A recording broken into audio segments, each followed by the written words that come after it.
So today was our first ultrasound at 6 weeks and 4 days.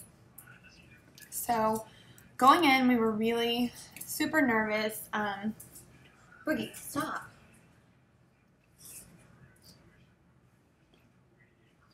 Starting with the first beta number at 42, that started off the nervousness, and then it just, I don't know, my symptoms kind of went, they started, but then they kind of went away.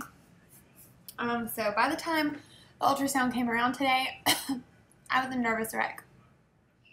I was just ready to see something on the screen so I could put all my crazy fears to rest for a while. So we got in there.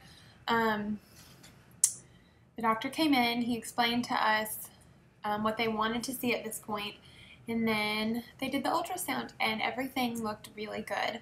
I have a little picture. You can't see much. There's the little baby. Let's see if that one's better. A little bit. Here he is right there. We didn't hear a heartbeat, but we did see one, and he did tell us that it measured at 119, and he said that anything over 100 was good. He said that we were at 6 weeks, 4 days, and the baby was measuring at 6 weeks, 3 days, which he said was fine. So he said everything looked great, and I go back in 2 more weeks.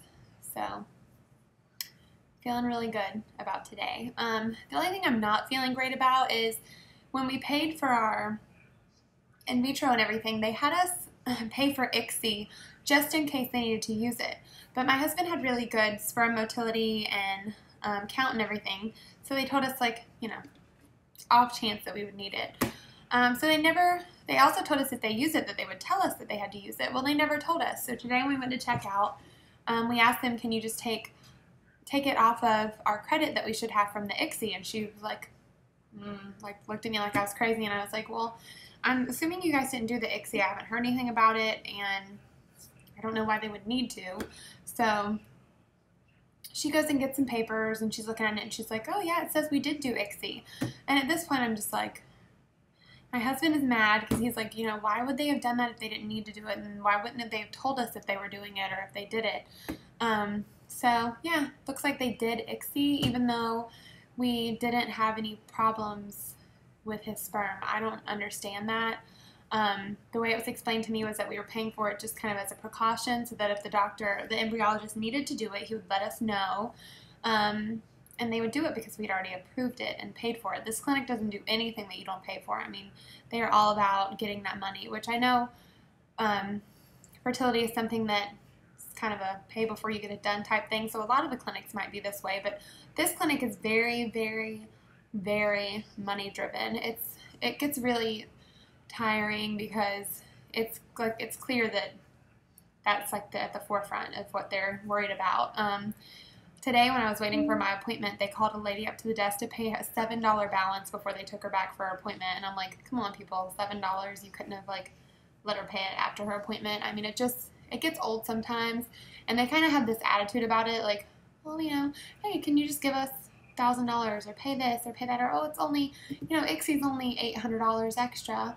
And I'm like, you know, when you're paying for all of this out of pocket, like every single cent out of pocket, it adds up. So I put a little damper on my mood as we were leaving, but, you know, we'll figure it out. I told them to have someone call because I want them to explain to me why they needed to do ICSI. I'm still very confused on that. I don't know if it's true or not, but I've read some things about ICSI producing like a higher number of birth defects and stuff like that.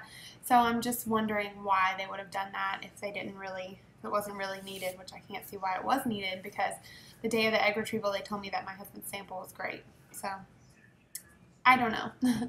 I'm not having a lot of symptoms still. Sometimes, the other day I was going to eat some popcorn, and I started feeling just a little bit yucked out by it, like I didn't want it anymore, so I ate a couple pieces and then just got rid of it. That's about it. I'm really not experiencing that much. That was part of the reason that I was so worried going into this ultrasound today, but everything looked great. The only weird thing is that my wedding ring is now irritating my finger, like a lot. Like if I leave it on, it will put little whelps and like bumps and stuff underneath, only on this side, underneath on my finger.